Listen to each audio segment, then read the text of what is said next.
عزیز دوست آپ غور کریں بات پر تو کیسی کھلی بات ہو، یعنی ساری دنیا کہتی ہے حضور کو خواب میں دیکھیں. یہ بخاری ہے. حضور فرمانے لگے میں نے خواب دیکھا ہے.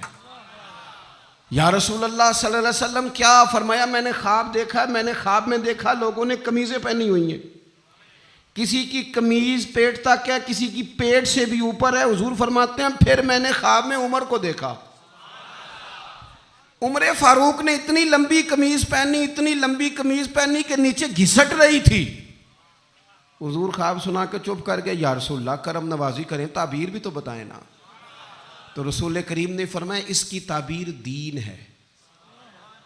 گویا فرما رہے اتنا لمبا کرتا حضرت عمر نے پہنا ہے کہ عمر تو دین کے اندر لپٹے ہوئے ہیں.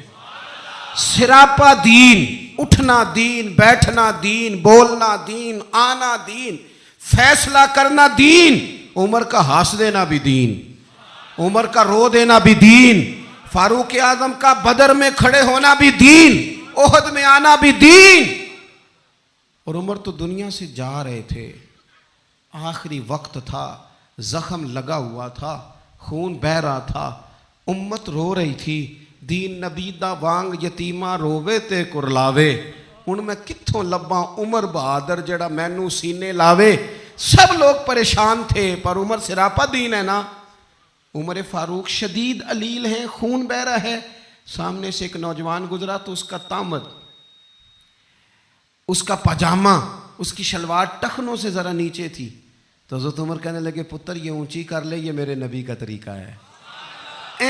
اس وقت بھی فاروق اعظم دین کی اور لے سجنا سا توڑ ہی نہیں بھائی، اسی جان بھی دتی تے راہ تیرے، لے سجنا سا توڑ. آخر تک پانی پرن نہ سہیلیاں تے رنگا رنگ کڑے، پریا اس دا جانیے جس دا توڑ چڑھے.